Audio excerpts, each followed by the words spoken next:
श्री स्वामी समर्थ. किचनमध्ये देवघर असेल तर कोणते नियम पाळावेत? प्रत्येकाला देवघरासाठी पुरेशी जागा उपलब्ध होणं शक्य नसतं. अशा वेळी देवघर कुठे ठेवावे म्हणजे त्याची पूर्ण पवित्रता राखली जाईल. खरं तर किचनमध्ये देवघर ठेवायचे नसते, परंतु कधी-कधी अडचण अशी होते की जागा अपुरी असते. सध्या फ्लॅट सिस्टीममध्ये देवघर ठेवण्यासाठी पुरेशी जागा नसते किंवा मग काही जणांचे घर अगदी 2च रूमचे असते. अशा वेळी देवघर ठेवण्यासाठी जागा उपलब्ध होत नाही. म्हणून बरेच लोक किचनमध्ये देखील देवघर ठेवत असतात. परंतु किचनमध्ये देवघर जर ठेवले असेल तर कोणती काळजी घ्यावी याबद्दल आपल्याला काही नियमांची माहिती असणे खूप आवश्यक आहे. वास्तुशास्त्रानुसार विचार केला तर घराच्या आतील जागेची व्यवस्था खूप महत्त्वाची मानली जाते. घरातील कोणती वस्तू कुठे ठेवली आहे आणि तिचे स्थान कुठे असावे हे खूप महत्त्वाचे ठरते. हॉलपासून ते बेडरूमपर्यंत आणि किचनपासून ते देवघरापर्यंत प्रत्येक स्थान सकारात्मक ऊर्जा घरात कायम राहावी म्हणून महत्त्वाची भूमिका बजावत असतात. आता अनेकांच्या किचनमध्येच देवघर असते. हे बरोबर आहे का? आणि असेल तर कोणत्या नियमांचे पालन करावे हे आपण या व्हिडिओमध्ये पाहणार आहोत. तर व्हिडिओ शेवटपर्यंत नक्की ऐका. ज्यावेळी आपल्यावर काही मोठं संकट कोसळतात तेव्हा घरातल्या एखाद्या शांत ठिकाणी बसून आपण मन मोकळं करतो, रडतो, अगदी हक्कानं भांडतो. ती जागा असते आपलं हक्काचं देवघर. हिंदू धर्मात घरात देवतांचा वास असण्याला महत्त्वाचे स्थान आहे. त्यामुळेच घरात देवांसाठी मंदिर बांधले जाते. घराचे प्लॅन करण्याआधीच देवांचे स्थान निश्चित केले जाते. असे मानले जाते की जर घरात मंदिर असेल तर सकारात्मक ऊर्जा राहते.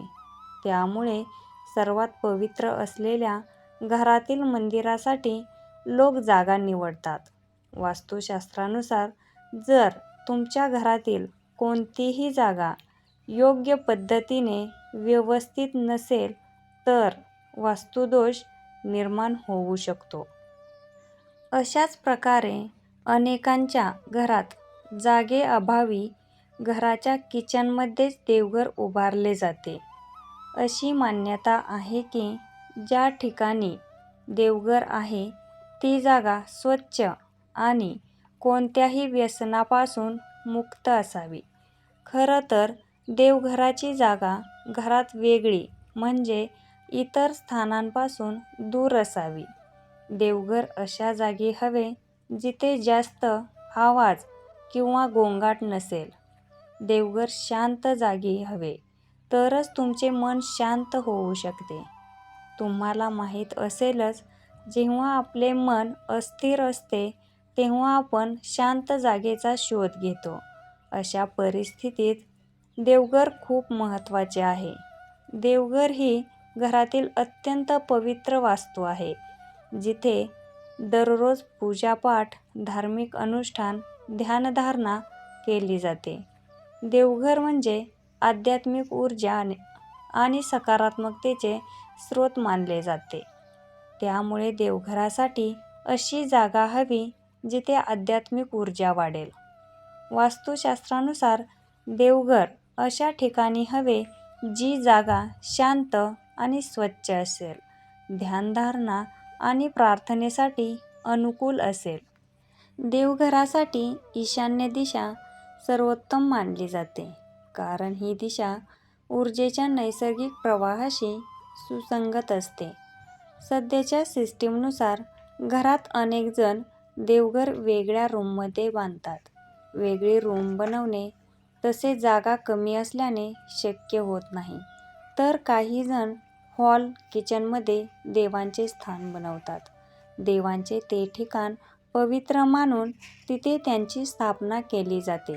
त्यांची रोज पूजा केली जाते. खरं सांगायचं तर वास्तुशास्त्रानुसार स्वयंपाकघर हेच देवांचे पवित्र स्थान आहे. कारण स्वयंपाकघरातून आपल्याला आरोग्य, चव आणि सौंदर्य मिळवता येते. अशा वेळी जर तुम्ही किचनमध्ये मंदिर बांधत असाल किंवा ठेवत असाल तर वास्तूच्या काही नियमांची काळजी घेणे आवश्यक आहे. या संदर्भात आपण काही महत्त्वाच्या गोष्टी पाहणार आहोत. देवघर आणि स्वयंपाकघर कधीही एकत्र नसावे. कारण किचन अग्नितत्वाशी संबंधित असते. त्यामुळे देवघरातील सकारात्मक ऊर्जा बाधित होऊ शकते. देवघर म्हणजे शांतता, तर किचन म्हणजे अग्नी. हे दोन्ही विरोधाभास आहेत. हे तर आपल्याला माहीतच असेलच. याशिवाय पूजेचे स्थान किचनपासून वेगळे ठेवणे आवश्यक आहे. कारण किचनमध्ये स्वयंपाकाच्या प्रक्रियेतील गोंधळामुळे पूजेची पवित्रता प्रभावित होऊ शकते. स्वयंपाकघर हे घरातील एक असे स्थान आहे जिथे अन्न तयार केले जाते. त्यासाठी विविध पदार्थ आपण वापरतो. वारंवार तिथे काही ना काही शिजवले जाते. तसेच काही घरात मांसाहार देखील केला जातो. यामुळे किचनमध्ये अशुद्धता राहू शकते किंवा त्याचा परिणाम थेट देवघरातील ऊर्जेवर होऊ शकतो.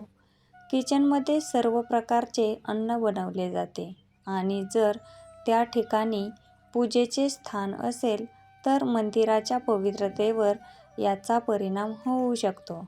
किचन आणि पूजेच्या स्थानामध्ये सामंजस्य राखण्यासाठी दोन्ही एकत्र ठेवू नयेत असे सांगितले जाते. स्वयंपाकघरातल्या मंदिराचा रंग कोणता असावा? जर तुम्ही किचनमध्ये मंदिर बांधत असाल किंवा ठेवत असाल तर त्याचा रंग लाल असावा हे लक्षात ठेवा.